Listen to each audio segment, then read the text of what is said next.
오늘 본문은 포도원 농부의 비유입니다.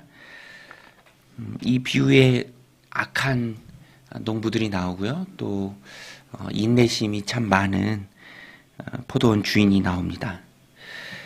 법치 국가에서는 법이 다스리죠. 법의 통제를 받는데 만약에 알고도 범죄한다면 당연히 법에 의해서 처벌을 받는 것이죠. 법이 금지할지라도 욕심이 크다면 욕심을 따라가게 되고요. 결국에는 그 책임을 지게 됩니다. 욕심의 마음이 사로잡히면 어리석은 결정을 하게 되는데요. 오늘 이 포도원 농부들이 그렇습니다. 포도원 주인이 포도원을 잘 만들고 농부들에게 새로 주고 타국에 가고요. 또 시간이 지난 후에 당연히 포도원은 포도원 주인의 것이니까 거기에 대한 합당한 세를 받기를 원하죠. 그런데 착각에 빠진 이 포도원 농부들이 자기들의 것인 줄 압니다. 그래서 주인이 보낸 종들을 때리고 또 능욕하고 또 심지어는 죽이기까지 하죠. 그러나 인내심이 많은 주인이 참습니다. 몇 번이고 참아줍니다. 마지막에는 위험을 무릅쓰고 일말의 기대를 가지고 저들이 종들은 능욕했지만 내 아들은 존대할 것이다. 기대를 가지고 아끼는 아들까지 보냅니다. 그러나 이 아들까지도 이 포도원 농부들이 죽이죠. 자신들이 아들을 죽이면 이 포도원이 자기들에게 돌아올 수 있을 것이다 라는 착각에 빠졌기 때문에 그렇습니다. 6절에 보면 7절에 보면 그 농부들이 서로 말하되 이는 상속자니 자 죽이자 그러면 그 유산이 우리의 것이 되리라 하고. 욕심은 사람의 눈을 멀게 합니다. 그리고 절대는 해서는 안 될 일들을 하게 하죠. 우리가 이 비유를 통해서 농부들의 모습을 보면서 알 수 있죠. 욕심에 사로잡혀서 무리한 일을 행하는가? 그렇지 않고 욕심을 경계하고 그것을 멀리하는가? 이 차이가 굉장히 다른 결과를 만들어냅니다. 오늘 이 농부들은 욕심이 눈이 멀어서 인내하고 참아주는 주인에게 진멸을 당하죠. 우리는 항상 그래서 욕심을 경계해야 합니다. 디모데전서 6장에서도 돈을 사랑하는 것이 일만하게 뿌리가 된다. 그 결과는 근심으로 자기를 찌르는 것이 된다. 무엇을 행하려고 할 때 여기서 점검할 필요가 있습니다. 이게 지금 내가 바르게 결정하는 것인가 아닌가, 욕심을 따르는가 아닌가를 보면 알 수 있습니다. 포도원 주인은 농부들의 악행을 오래 참아주죠. 그러나 끝까지 참지는 않습니다. 여러 번 인내심을 가지고 기회를 주고 돌이킬 수 있는 시간을 허락해 줍니다. 종들을 보내죠. 그러나 나중에는 아들까지 죽인 후에는 진멸하죠. 9절에 보면은 포도원 주인이 어떻게 하겠느냐 와서 그 농부들을 진멸하고 포도원을 다른 사람들에게 주리라. 오래 참으신 하나님을 이 포도원 주인이 상징합니다. 그러나 우리가 잊지 말아야 할 것은 하나님이 오래 참으시는 분은 맞아요. 그러나 무한정 참으시는 분은 아닙니다. 구약 선지서를 통해서 우리가 잘 알 수 있죠. 기회도 주시고 돌이킬 수 있는 시간도 허락하시고 인내하시지만 무한정 참으시지는 않습니다. 기회가 지나가면 그것은 끝이죠. 하나님의 심판대 앞에 서기까지 돌이킬 기회가 주어지는 것이지 그 심판대 앞에 선 이후에는 그 책임은 오로지 자신이 지어야 합니다. 하나님이 정해진 시기까지 죄악에서 돌이키지 않는다면 반드시 심판을 받는다. 물론 우리는 하나님을 통해서 예수 그리스도를 통해서 하나님의 자녀가 된 자들입니다.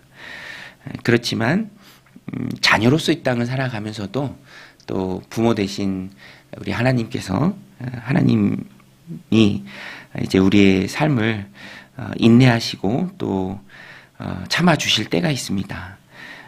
구원과 상관없이 우리의 삶을 바라보신 하나님의 마음이죠. 그때 우리가 하나님 주신 기회, 또 소중한 기회, 귀하게 여기고요. 또 잘못한 것은 회개하고 또 은혜 안에 들어와야 할 것은 또 기쁨으로 들어와야 한다라는 것을 오늘 본문을 통해서도 우리가 알 수 있습니다. 그런데 중요한 것은 포도원을 진멸하고요. 농부들을 진멸하고 이 포도원을 다른 사람에게 주십니다. 9절에 보면 포도원 주인이 어떻게 하겠느냐? 그 농부들을 진멸하고 포도원을 다른 사람에게 주리라.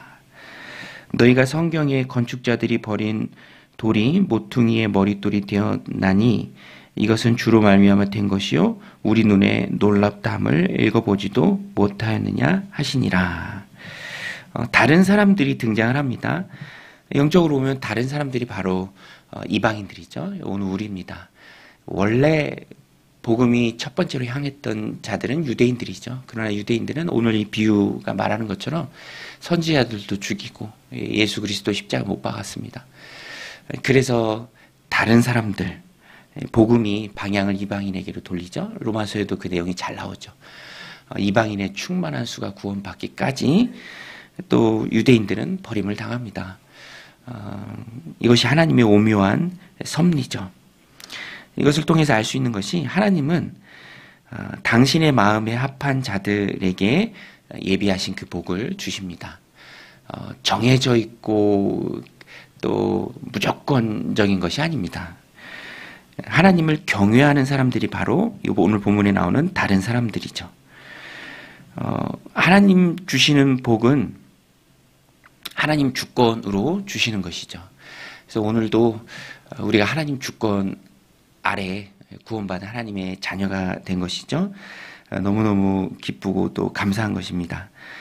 그 은혜를 누리는 우리가 하나님 주신 삶을 살아갈 때도 잊지 말아야 할 것은 주권자는 하나님이시다. 하나님이 주시기도 하시고요. 또 하나님이 옮겨가시기도 하십니다. 우리는 이 포도원 농부들처럼 어리석은 욕심을 부리지 말고 단지 하나님을 경외하는 마음으로 하나님 앞에 서는 것이 중요합니다. 우리에게 구원을 허락하신 하나님께서 우리의 삶을 살아갈 때 또 은혜도 복도 허락하실 줄로 믿고 하나님을 경외하는 마음으로 하나님 앞에 서서 하나님 앞에 순종하고 살아가는 삶이 중요합니다. 또 10절에 말씀하고 있는 것처럼 종교 지도자들은 오늘 비유에 나오는 농부들이 상징하는 종교 지도자들, 예수님이 십자가에 매달아 죽였죠. 그것이 그 사건이 구약 성경의 예언대로 건축자들이 버린 돌이 모퉁이의 머릿돌이 되도록 하나님이 높이셨습니다. 종교자들이 죽인 예수님을 하나님이 다시 살리셨습니다. 시편에 나오죠. 그리고 구원의 통로로 삼으셨습니다. 예수님 외에는 하나님께로 나아갈 길이 없습니다. 사도행전 4장에서 말하고 있는 것처럼 하나님 외에는 구원을 받을 만한 다른 이름을 우리에게 주지 않으셨죠. 예수님을 구주로 영접하는 사람이 천국을 얻습니다. 오늘 우리가 이 말씀을 통해서 꼭 붙들어야 될 메시지입니다. 11절에 이것은 주로 말미암아 된 것이요 우리 눈에 놀랍도다 함을 읽어보지 못하였느냐 하시니라. 결국에 바리새인들 또 종교 지도자들을 상징하는 농부들 하나님께서 진멸하시고요. 하나님을 경외하는 다른 사람들에게 천국을 허락하십니다. 오늘 이 말씀을 통해서 우리가 꼭 붙들어야 할 것은 예수 그리스도죠. 그 은혜입니다. 하나님을 경외하는 마음입니다. 절대로 착각 속에 빠진 욕심이 아니라 예수 그리스도를 구주로 영접하는 자가 천국을 얻는다. 이 말씀을 오늘 우리들 심령 가운데 새기고 예수 그리스도만 꼭 붙들고 그 은혜만 사모하며 나아가는 복된 하루가 되시기를 주님의 이름으로 간절히 축원드립니다. 우리 같이 말씀 붙들고 기도하며 나아가겠습니다. 하나님 아버지, 오늘도 저희들 주님 전에 불러주시고 또 하루의 첫 시간을 주님 앞에 드리게 하심에